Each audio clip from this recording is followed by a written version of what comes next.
Bien, amigos, vamos a conversar con Fernando Peña, pero quisiéramos, antes de entrar en detalle con Fernando, justificar el por qué le pedimos a Fernando que viniese de nuevo aquí. Él estuvo la semana pasada apoyando un grupo popular a unas familias que confrontan un problema. Aquí tenemos familias con problemas en que no solamente no se solucionan, sino que se hacen eternos. La gente de los tres brazos, ahora resulta que hay gente bajo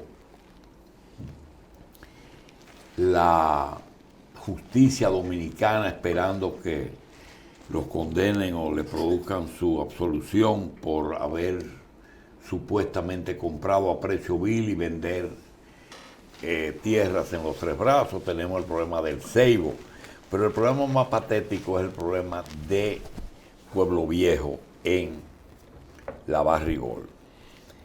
Nosotros tuvimos la oportunidad de conversar con directivos de la empresa con motivo de un agasajo navideño que le ofrecieron a la prensa y nos contaban que están enterados del tema y que vieron el programa, pero que ellos entienden que el asunto es de responsabilidad del Estado, ya que en el contrato especifica ese tipo de cosas. No, de eso no vamos a hablar, sí vamos a hablar con Fernando de otra cosa, y se trata de,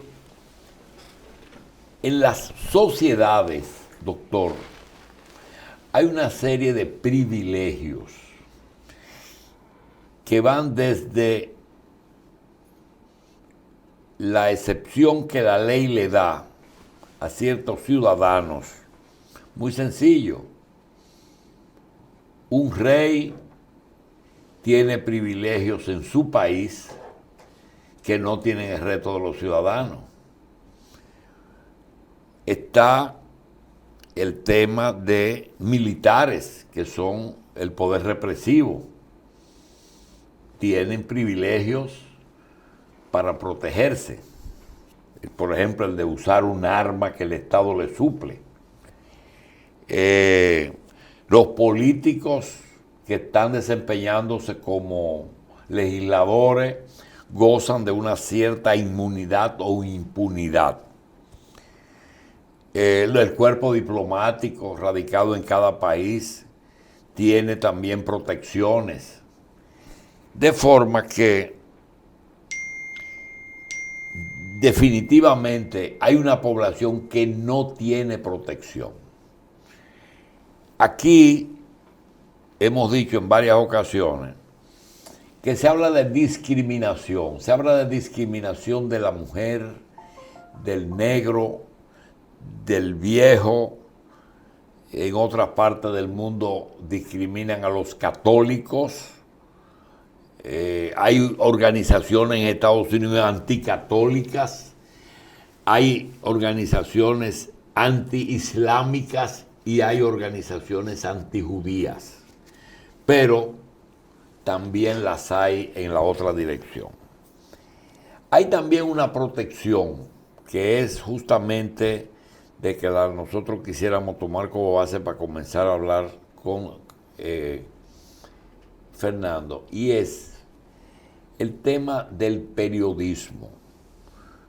Muchas personas estudian la carrera de periodismo porque realmente están conscientes de que pueden hacer un buen trabajo llevando información fidedigna al público, veraz, objetivo y fieles a los principios éticos de la información pura. Pero hay también aberraciones, como por ejemplo el entender que una grabadora o un micrófono o ser representante de un medio implica una superioridad sobre el entrevistado o el cuestionado o el que se le va a buscar una respuesta. Y eso es totalmente absurdo, pero así ocurre. Y mucha gente que carece de importancia social, trata de lograr escalar. Yo soy periodista, pero el periodista no es el único. Usted tiene aquel que obligado se pone en manos de otro, como el caso del médico. Bueno, doctor, yo me quito la ropa, si usted me dice, y usted hace conmigo por mi bien, pero mientras tanto hay una superioridad en el médico sobre ese paciente. Y el paciente se pone pequeñito al lado del médico. Entonces, yo digo que no hay discriminación. A ese negro, no. Y ese judío, no. Y esa es una mujer, no. Y ese es un viejo, no. Cuando el viejo es rico, se respeta. Cuando el negro es millonario, se les respeta. Lo que hay son personas pobres, porque inmediatamente rompen la barrera y se convierten en poseedores de fortuna. Todas las sociedades en todas partes del mundo les rinde pleitesía. No hay discriminación, lo que hay es discriminación para el pobre y para el que no tiene quien lo defienda. A veces, asumir posiciones políticas. Durante un tiempo la izquierda tuvo esa ventaja. Si usted no era izquierdista, usted era un quedado, un pasado. Y a nosotros nos preocupa mucho esas personas que fueron de izquierda durante mucho tiempo y que no fue que pasó de moda. No, eso no era una moda. Es una forma de gobernar y una forma de vivir. Pero el otro asunto se impuso. Y se impuso de una forma que da la sensación de que los revolucionarios de ayer se quedaron sin trabajo. Y tampoco es así, porque miren cómo el mundo va cambiando. Y yo le he dicho a Fernando Peña, Fernando, yo quisiera que nos quitemos esa impunidad que uno dice, yo tengo un medio de comunicación, yo soy apartidista, yo en el caso mío particular, yo digo, a mí no me importa, todo anda mal, pero hay unas elecciones, yo voy a votar y yo voy a votar por el Partido de la Liberación, partido que no me gusta, pero no me voy a abstener, porque tengo que evitar que lo peor gane, porque se vota por lo mejor o se vota en contra de lo peor. Y yo no tengo ningún problema de decir, si yo estoy vivo el 16 de mayo, yo voy a votar. Primero en febrero voy a votar y en mayo voy a votar. Pues yo voy a votar por el candidato del PLD. Yo voy a votar para que el candidato que no es del PLD no gane. Ahora, si yo le pregunto a Fernando Peña, Fernando, independientemente de tus posiciones, ¿por quién tú vas a votar? Por ahí fue que empezamos. Sí. Ah, pero mire qué bien. Pero yo le puedo pedir una excusa. Seguro. De 30 segundos. Para referirme a la primera parte con la que usted introdujo mi presencia hoy día. Ciertamente, los campesinos de Cotuí. A la gente con que tuvimos la semana pasada aquí. Están ubicados mucho antes de Barrigol Soñar venir en esas comunidades. Y ahí le hicieron una especie de bomba, que es la presa de Cola, donde ellos almacenan todo el tóxico que sacan del proceso de producción del oro y de otros minerales, porque no solo es oro. Residuos tóxicos. Sí, residuos tóxicos.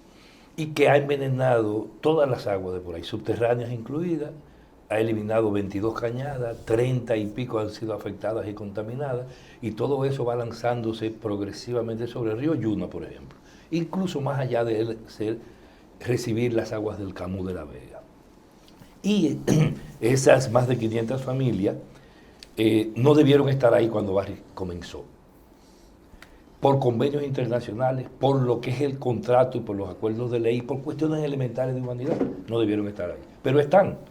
Y Barry no se conforma solo con tener un depósito de millones de toneladas de lodo tóxico, con un muro de tierra que igual puede colapsar, como ha pasado en distintas partes del mundo, como recientemente pasó en Brasil, sepultando varias comunidades.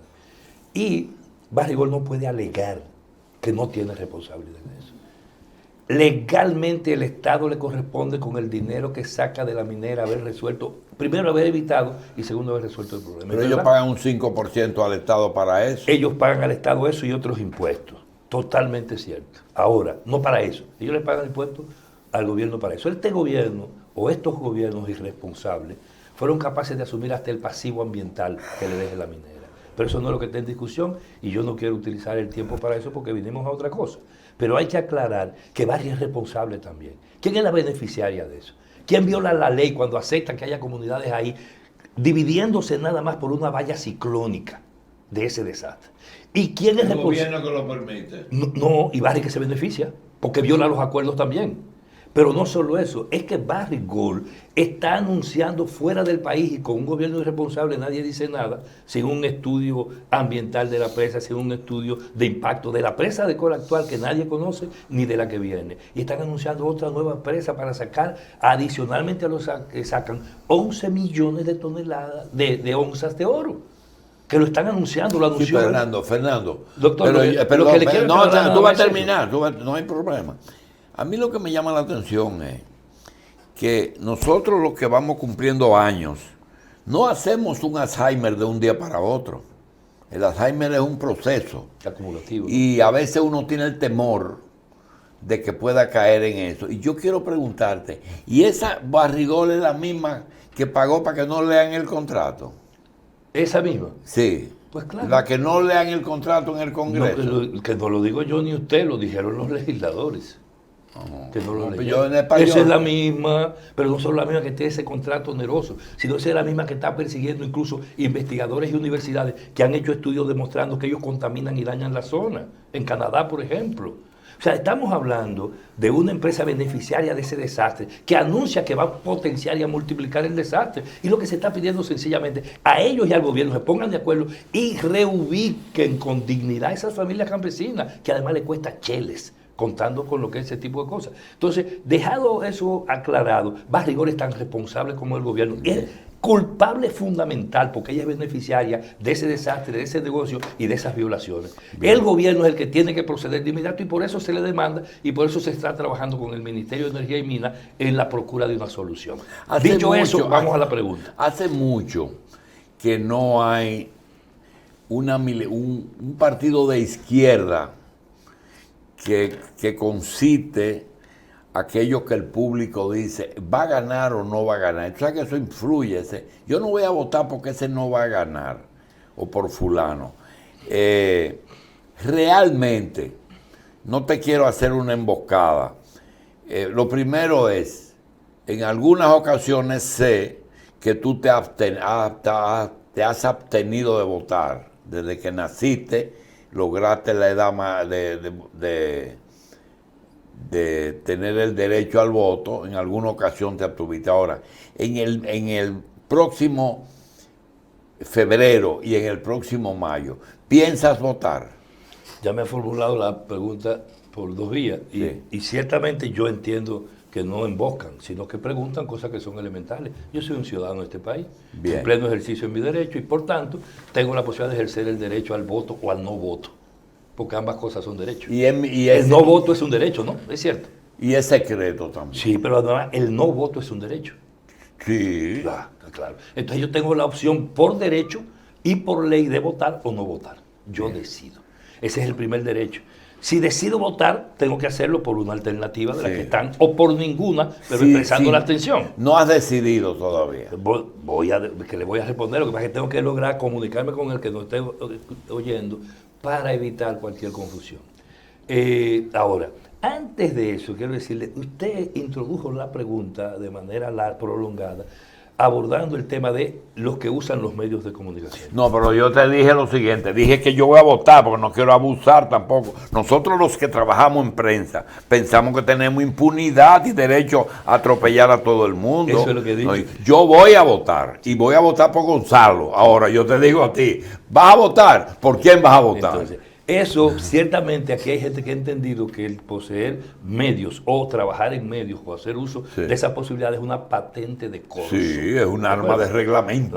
Pero una patente de costo, sobre todo no el arma, sino la licencia para destruir honras, acabar con cualquiera, aprovechar para condicionar, para manipular. Si algo se hace desde medios de comunicación es manipular. Seguro. Se hace, y hay gente que lo hace muy bien, que ha hecho profesión con eso, algunos cobran muy A caro. propósito, me regalaron hoy el libro, el doctor César Mella, El Director, un libro que habla justamente de todas las manipulaciones que se hacen en un medio de comunicación.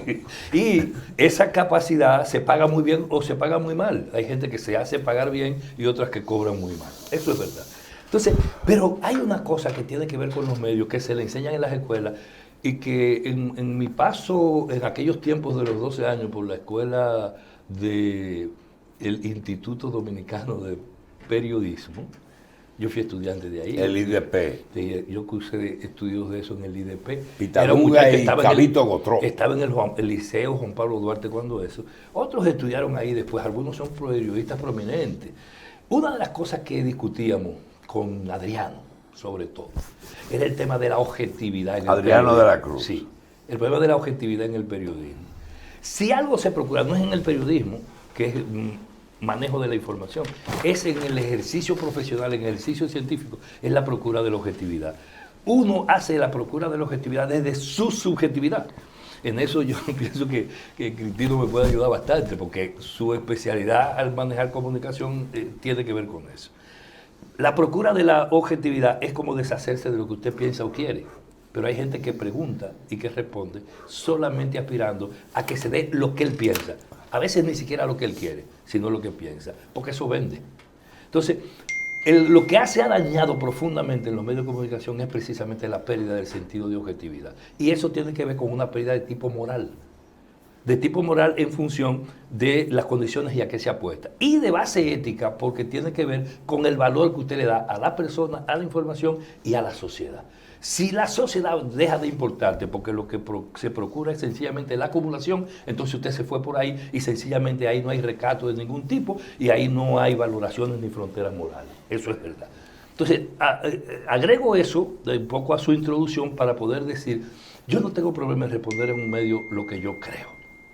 Creo que he dado muestras de eso. Mire, yo hace algunos años, varios años ya, más de una década, mucho más, me tocó estar como parte del equipo de dirección de una organización de izquierda, Fuerza de la Revolución. Y en aquel momento, recuerdo que discutíamos una coyuntura electoral, qué posición adoptar, cuando habíamos decidido intervenir en los procesos. Pero las condiciones no estaban creadas para ello y se iba a hacer un papel marginal y ridículo y al final se adoptó la posición de intervenir planteando una oposición e incluso estimulando en dos direcciones políticas. No habían alternativas válidas, coherentes con lo que uno entendía la solución al problema del país, de la coyuntura y de fondo, y había al mismo tiempo una pelea por el empeoramiento o el freno a la situación de deterioro de la nación. Y recuerdo que en aquella ocasión se llamó a la abstención.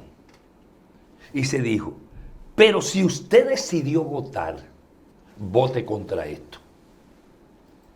Fue una lógica de manejar con realismo la situación de la coyuntura. Hoy, cuando yo veo la realidad del país, yo digo lo siguiente, por donde va este país a velocidad es un camino muy malo, que al final nos vamos a quedar en país porque al grupo que controla la nación solo le falta ponerle rueditas y terminar de empujarlo para llevárselo entero, para no robarse una parte nada más, sino para llevárselo entero. Rueditas solo le falta al grupo hegemónico del PLD y al PLD para llevarse el país. Oiga bien, al grupo hegemónico y al PLD en su conjunto. Cuando yo hago eso y digo eso, yo creo que estoy hablando de que el leonelismo es PLD. pero fracturado ahora, institucional y legal y jurídicamente, y actuando en una dirección contraria a lo que la hace el grupo que controla el gobierno y controla el partido y su formato. Distinto a eso, ocurre en términos de formato, ocurre en el PRD o en el PRM, porque lo que funciona legalmente como PRD lo compró el PLD entero y lo disfruta ahora la fracción que gobierna, a fuerza del clientelismo y de la compra y de todo lo que ha ocurrido en el país, pero sigue llamándose PRD, mientras el PRD real de la historia, a donde evolucionó, es a lo que hoy se llama PRM. Ese es el cuadro político de las dos principales fuerzas.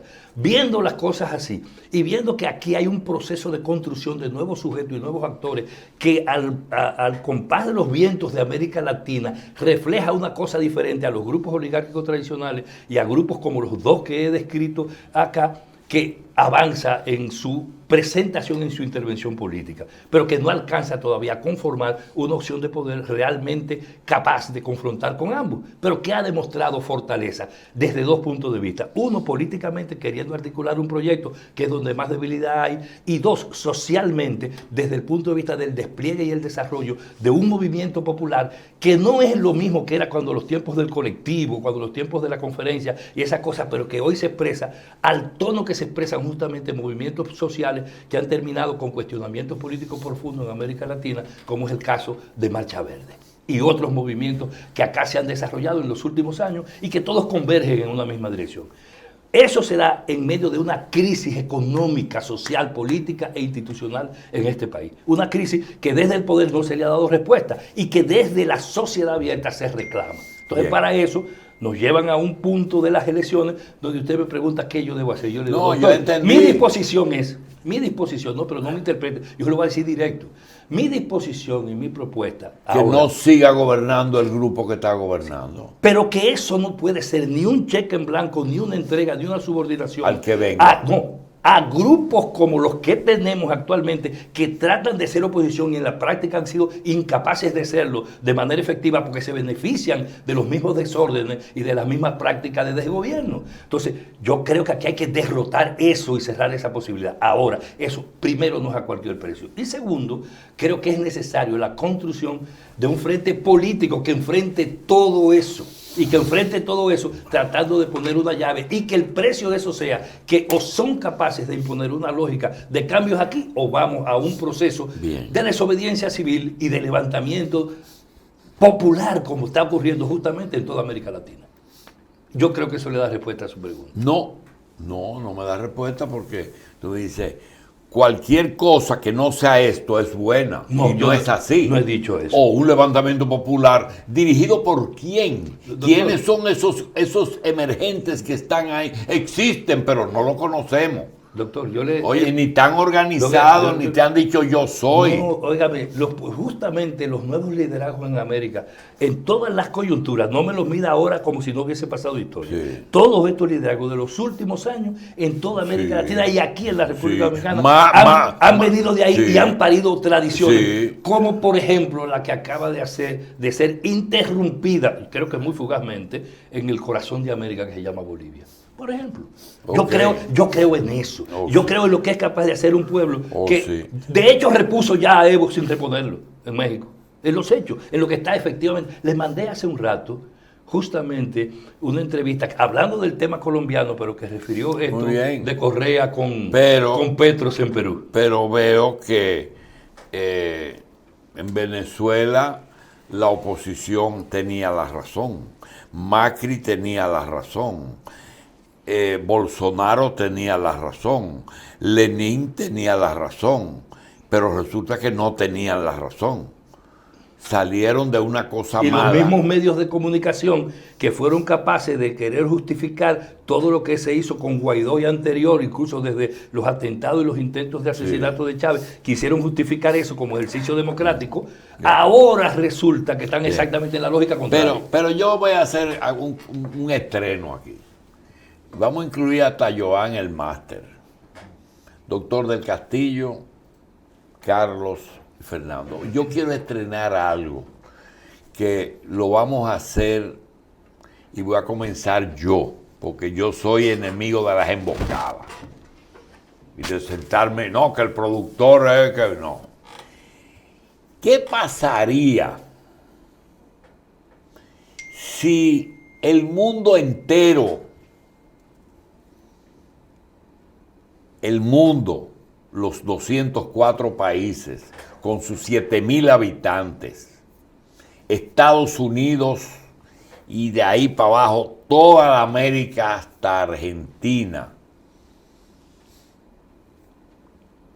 ¿qué pasaría si en esta isla o en esta media isla, si en los medios de comunicación de República Dominicana, si en el barrio que yo vivo, si en la calle que yo vivo, si en mi casa, con mi familia, todo el mundo, los 7 millones, harían lo que yo he estado haciendo en mi casi 80 años. Yo me reviso y digo, yo creo que nadie va a hablar bien de mí, pero yo me quiero autocriticar y digo, depende, hay cosas, por ejemplo, en el trabajo, yo creo que el mundo estaría mejor si trabaja el tiempo que yo trabajo, si trabaja con la intención que yo trabajo, si trata de que las personas tengan la misma oportunidad con la que yo he podido desenvolverme en mi vida, si tienen la actitud de buscar las cosas por experiencia, no que se las cuenten. Ahora tengo fallas porque quizás me hubiera gustado darle más tiempo a algunas cosas y perder menos tiempo en otras cosas. Y yo me pregunto, si todos los dominicanos hicieran lo que tú, Carlos, lo que tú, Cristino, o lo que tú, Fernando Peña, han hecho desde que tienen uso de razón, tu país estaría mejor de lo que está hoy día, si hicieran lo que tú has hecho. Yo debo contestarle diciéndole algo que es muy práctico. Doctor, el mundo es mundo porque es una sola cosa o porque son muchas al mismo tiempo. Y me contesto, el mundo no es una sola cosa, son muchas al mismo tiempo. El mundo es mundo porque es diverso. Es más, usted desde estos micrófonos se muestra defensor y partidario de la democracia. La democracia como concepto y como ejercicio político surgió en el corazón del esclavismo, como concepto. Y seguro que al surgir así fue una forma de ordenar y organizar gobiernos y sociedades totalmente desiguales. Y como es así, entonces era la posibilidad de ejercer el progreso y la felicidad con que una gente, para poder pensar y responder la pregunta que usted tiene que aspirar a la felicidad y a la justicia. Por lo menos si no es un enfermo, tiene que aspirar a eso. Todavía hasta hipócritamente debe simularlo, aspirar a eso. Lo cierto es que cada persona lleva en sí individualmente toda esa contradicción. Usted está vivo y al mismo tiempo está dejando de vivir. Y es un proceso, y usted como médico lo sabe más que yo. Todas las cosas únicas son el producto de lo contrario. La cosa que es homogénea, exclusiva, única, total, de un solo color o de un solo sentido, usted sabe a qué conduce, a la dictadura. Tú me estás hablando de que todo debe ser dinámico. Todo no se debe ser dinámico, todo es. Y más que eso, solamente hay una cosa que no cambia. Una sola.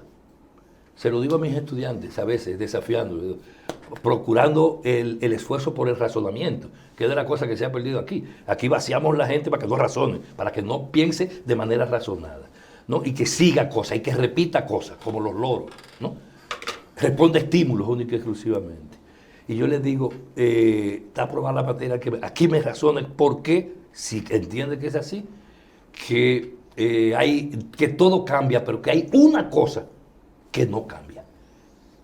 Y eso normalmente deja un desafío muy difícil de resolver. Y probablemente algunos entenderán que eso es una recurrencia al sofismo y no lo es. Sí hay una sola cosa que no cambia, la que dice que todo cambia. Entonces, si yo me propongo que todo... La única constante es que todo cambia. Es que todo cambia. Está bien. Y ella es excepción de sí mismo, es por eso, no es porque es absoluta. Entonces, bajo ese criterio, doctor, yo que aspiro a una sociedad de igualdad, como el socialismo... No, esa es una aspiración, sí. Yo no estoy hablando de a qué tú aspiras. Pero espérese, es que todo lo que yo hago... quiero que mientras estamos aspirando es si estamos haciendo todo lo que tiene que hacer todo lo que yo sociedad. hago, todo lo que yo hago frente a lo que aspiro me lleva a un proceso. Y yo creo en la necesidad, por ejemplo, de reforma, de cambio. No es posible el cambio total de repente. Ahora, el progreso hay que hacerlo así. Si usted me lo dice para plantearme el entusiasmo de que yo tengo que escoger entre dos cosas que se me ofrecen, por eso yo le dije la primera. Perdóname. Una señora me dijo, Julito, ¿a qué hora es tu sermón? Y eso me dio duro. Eso me dio duro hace muchos años. ¿A qué hora es tu sermón? Porque a veces me da la impresión que tú estás sermoneando. Y entonces, para no caer... A usted no le da la impresión de que yo estoy sermoneando. No. Porque dijiste a qué aspiramos. Y uno realmente en estos sermones lo que dice es a qué uno aspira. ¿Usted lo quiere? Sí. Cuando usted vota está diciendo pero a que Dios usted quiere. rogando y con el mazo dando. Perfecto. Entonces tú tienes que ir dejando una estela. En esa estela que yo le quiero decir, doctor, le dije, y nosotros lo planteamos así normalmente, en lo que se viene, lo que yo aspiro, hay un proceso que me lleva a él. Y ahora yo tengo ese proceso y una disyuntiva sobre el tema electoral y yo sencillamente vamos para allá ahora, y se lo digo. Dame un segundo. Yo necesito un árbitro. Carlos, Cristino, nosotros estamos aquí teorizando, No, yo creo que esas son reflexiones importantes. Usted dijo, le voy a dar participación hasta el máster. Sí. Yo quiero la mía. Sí. Breve. Yo soy testigo. Lo que usted dijo sobre usted mismo, yo puedo confirmarlo. Porque yo he visto, usted hablaba de la historia, parte de la historia de la televisión dominicana, hizo un pequeño resumen. Y cuando usted lo hacía, yo tuve la intención de agregarle algo más, pero me lo aguanté porque a veces es un poco incómodo ser lisonjero. Pero yo creo que la televisión dominicana tiene aquí dos etapas. Una etapa pre-Jacín y la otra etapa... Espérese un momento, déjeme decirle. ¿Por qué yo lo digo? Espérese un momentito, no sé. Por eso no lo dije ahorita. Sí. Porque yo sabía que usted, conociéndolo yo a usted, yo sabía que usted lo iba a rechazar. Pero yo estoy de acuerdo con eso. Y por eso me siento cómodo al lado suyo. Es que lo único, pero déjeme decirle, pero espérese. Hemos dado de oportunidad porque pero no bueno, el lenguaje, permítame corroborarlo. Ya yo sé que usted no se siente bien con él. Y yo lo sabía, pero déjeme decirle una cosa. Yo comencé a estudiar marxismo llevado de la mano por Juan Bosch. Mire qué cosa más interesante. Juan Bosch era el líder del PLD. Yo estaba militando en el PLD. Espérate. Y Juan Bosch se declaró marxista. Espérate un momentico. Sí. Espérate un momentico. 1978. No voy a decir los nombres.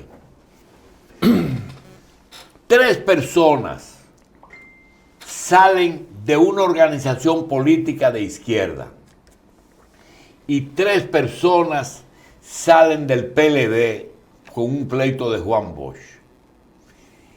Comenzamos nosotros a editar un periódico y esas 6 personas que no tenían relación entre una y otra van allá y ahí comienzo yo a hacer lo que usted está diciendo.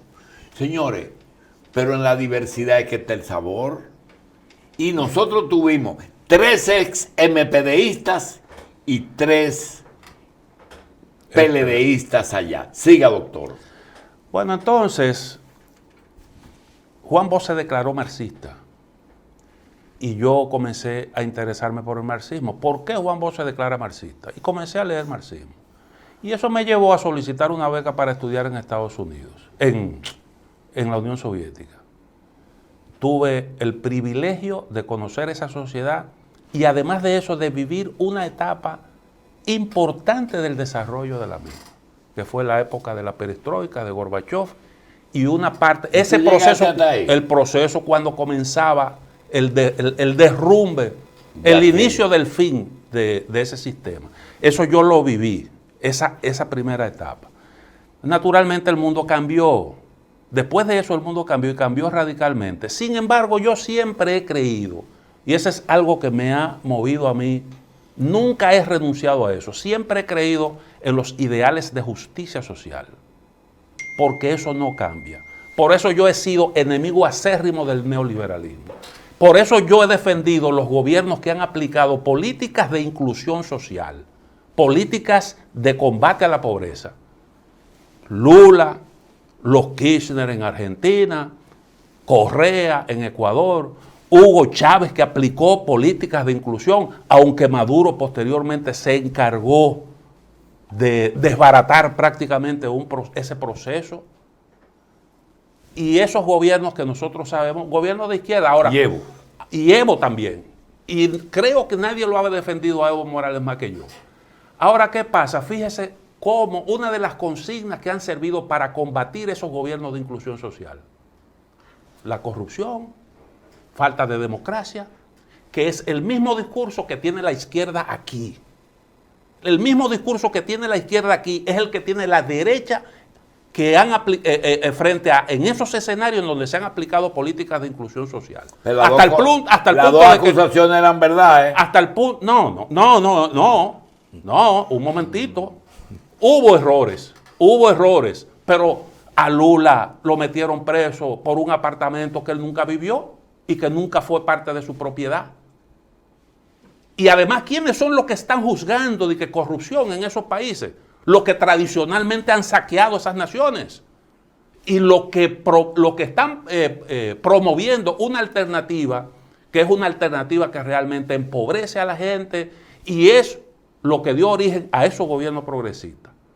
Pero lo que yo quiero decirle es, usted sabe qué es lo que quiero decirle, a dónde quiero llegar. En el caso de República Dominicana, ¿por qué yo he apoyado al PLD? Por las mismas razones, porque yo creo que aquí se han aplicado políticas de inclusión social.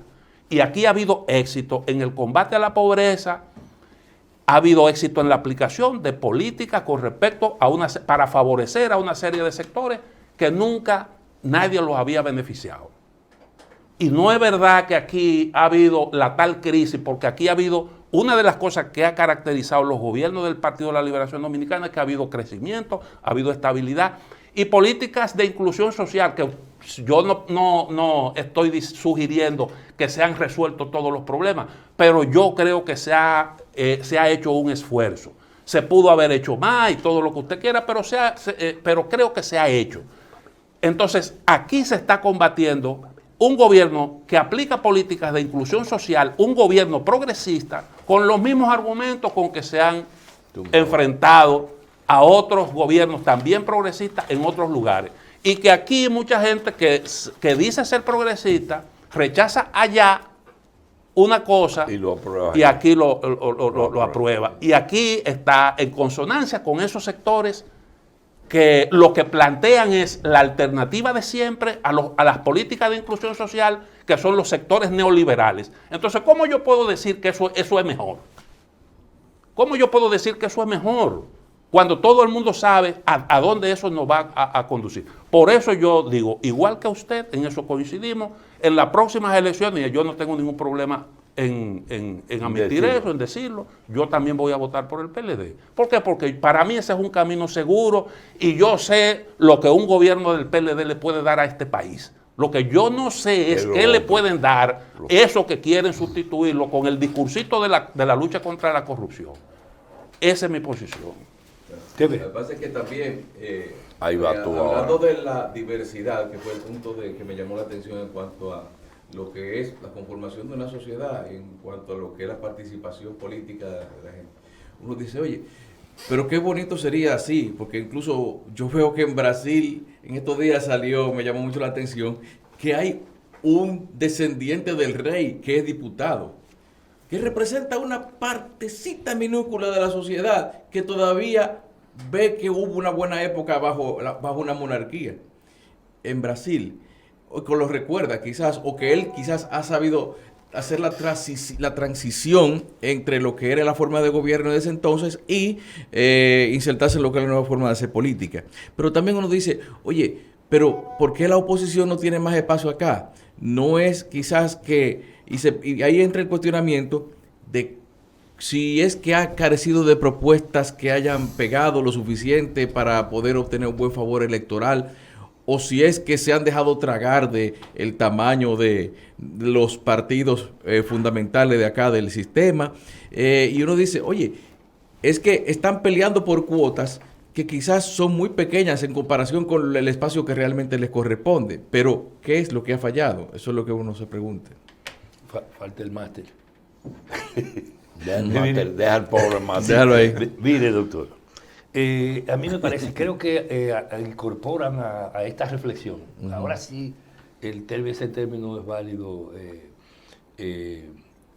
Cristino, ¿no? Que se hace más abierta. La reflexión toma mucho más sentido ahora, porque incorpora directamente una valoración de lo político, comparada además, e incorpora estos últimos elementos. Yo le voy a decir lo siguiente, doctor. Yo en lo particular tengo cerca de 20 años sin militancia partidaria orgánica. Ahora yo nunca he dejado la izquierda y ahora me siento todavía mucho más de izquierda, mucho más socialista, mucho más partidario del comunismo.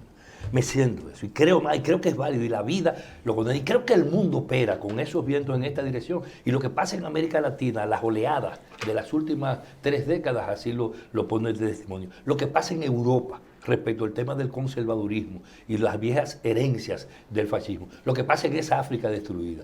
Y lo que pasa en Europa con China de manera particular, jugando el rol que desempeña, sobre todo después de las pérdidas norteamericanas en el sur de Asia. La geopolítica tiene connotaciones muy especiales ahora y convoca más, en forma más apasionante, al estudio. Sin embargo, aquí en el país, cuando yo hablo del PLD y la forma en que tú narras, aparte de tu propio proceso histórico, ayuda, Cristino, para terminar diciendo que el PLD es inclusión social. Yo quisiera, y lo hemos planteado aquí incluso cuando hemos venido a discutir temas de la actualidad desde la función del observatorio del que formamos parte de la universidad junto con otras personas, nosotros hemos articulado un concepto que yo estoy absolutamente de acuerdo y que es válido no solo para acá, pero aquí en el país es muy, muy especial. Aquí se ha desarrollado un crecimiento de esta economía. Como se ha seguido desarrollando de forma natural la población. Y ese crecimiento de la economía, nosotros tenemos un concepto que lo ubica. Es un crecimiento llamado y de características empobrecedoras. Aquí se ha desarrollado un crecimiento empobrecedor, paralelo a un proceso de manipulación de conciencia colectiva a partir de algo que sabe hacer muy bien esa mafia política que ha dirigido el país, que se llama PLD, su dirección de manera particular, excepciones incluidas, que ha logrado la manipulación de la conciencia a partir de lo que la modernidad ofrece, de la conciencia colectiva, y ha generado la existencia de 2 repúblicas dominicanas, una en la ficción, en la apariencia, en la telegenia, como debería gustar decir de Leonel, aprendiendo de la experiencia brasileña, y una república dominicana real. Entonces nuestras instituciones son modernas, incluso con un marco legal moderno, pero desde el punto de vista operativo, práctico, funcional, no sirven. No funcionan, no cumplen las reglas, no actúan en función de lo que la ley dice y de lo que la gente necesita. Para 2 repúblicas dominicanas paralelas a partir de la manipulación de la conciencia colectiva. Si trasladamos, tercer punto, esto al elemento político, pasa igual o peor. Y entonces tú tienes un sistema político donde aquí no se discute programas, aquí no se discute alternativas, aquí no se discute, Cristino, eso que tú dijiste, no se discute, no lo plantean los partidos. El problema es el candidato que te ofrecen y cómo te garantizan la manipulación de la conciencia. Aquí un voto cuesta un picapollo o un poterrón. Así es, esa es la concreta, la generaliza. Y quieren convertir eso en algo normal. ¿Qué ha estado pasando? Que el pueblo se ha ido revelando a eso. Y esos son los vientos que yo hablo en América Latina. Y eso pasa en la República Dominicana, que históricamente andamos con determinados retrasos respecto de lo que ocurre en América Latina. Y óyeme bien, y te lo concluyo para reunir las 3 cosas que usted ha planteado y decir la que opino. Aquí ha habido un crecimiento que es un crecimiento monopólico. Y la clase media aquí es clase un cuarto, un 16 y un 24. De tanto que la han partido. Y precisamente por eso la crisis que tenemos ahora. Esto es una clase media partida, pero te la quieres mantener en apariencia. Entonces tú no quieres que te digan que tú eres un trabajador, sino que tú eres empleado de una banca. Porque lo de trabajador, lo de obrero, te desbarata. Aquí, y vamos a poner el ejemplo de crecimiento. ¿Tú sabes lo que es crecimiento? Lo que pasó en Bolivia. Busca los números de Bolivia. Busca los números de Bolivia. Por eso, y peor aún, busca la actitud política frente a las instituciones. Los números, los números de aquí, ¿qué dicen? No, los números de aquí dicen que la estabilidad supuesta del dólar te cuesta 1.600 millones de dólares. No, yo te puedo dar también, yo tengo la cifra. Entonces, eso necesita una discusión, eso no se resuelve con una consigna que yo lo estoy diciendo. En el último programa que tuve aquí, dije, vamos a discutir eso, incluso vamos a hacer el balance del año de lo que ha pasado efectivamente con todo lo que se dice aquí. Empiezan a morirse pronto.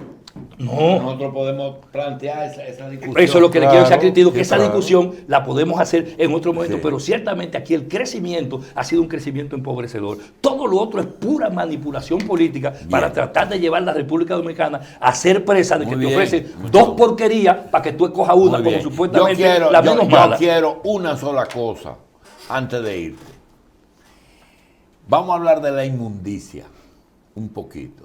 En la inmundicia del PLD ahora mismo, ¿tú crees que hay una pequeña, no tiene nada que ver con lo que hemos hablado, una pequeña lucha Cibao Sur como en la restauración de la República? Doctor, usted sabe que yo creo eso. No, Usted sabe que pero no dime. es un problema de la sociedad dominicana. Mire, la pelea histórica aquí de los grupos oligárquicos ha sido por cuál se impone. Y normalmente todos los grupos del país, desde los ateros incluidos y anteriores, han estado subordinados a las lógicas oligárquicas y burguesas construidas en el Cibao Central. Y efectivamente es eso. Es enteramente posible y por eso el tipo de conducta y de manejo que hace, por ejemplo, el presidente de la República con los del norte, particularmente con las viejas oligarquías, con los roneros y compañía, con que buscan niveles de articulación para bajar la presión que hay sobre la decisión de que el sur no hegemonice el Cibao. Y es verdad, no es casual. Si usted busca a Hipólito, a Guzmán, ¿eh? a Salvador, Sí, usted Tres Santiagueros. los ubica en un mismo sitio, de una dirección política diferente. Si usted busca a los del otro lado, le pasa más o menos lo mismo. Si usted busca las contradicciones que hay en el seno del PLD, oigan bien, en el seno del PLD, ¿cuáles son las contradicciones? Leonel Fernández, Danilo Medina. Y en el PRM son Abinader Y Hipólito. e Hipólito. ¿Qué ocurre? El aliado inducido, lo que se ve, lógico para decirlo, yo no digo que esa es la política real, de Danilo Medina en el PRM, ¿cuál sería? Sería de manera natural Abinader. Y de Hipólito, Leonel Fernández. Pero ocurre que eso no se da así. Eso no se da así. ¿Cómo es que se da y se produce? Al final, parecía ser que el aliado de Danilo era Hipólito. Pero ocurre que en la práctica el PRM se mantiene unificado y el PLD se divide. Y entonces Hipólito, que parecería ser el que debe continuar como aliado de Danilo, no solo tiene que cerrar fila con Abinader, sino que ahora aparece Leonel como el aliado de Abinader. Eso le presenta el problema sur-norte también. Entonces, aquí la oligarquía, que es el poder permanente, que es ese que no se ve a través de los cuatro nombres, tiene determinaciones. Entonces, aquí hay que preguntarle a los grupos de poder cómo están articulando su intervención para esto, y por eso hay algunos, sobre todo los principales, y el principal grupo económico de este país tiene huevos puestos en todas las canastas. Bien. Gracias a Fernando y vamos a hacer una pausa porque nos queda todavía mucho por decir. Y hoy vamos a validar la condición de administrador del canal, porque si nos pasamos, seguimos de largo.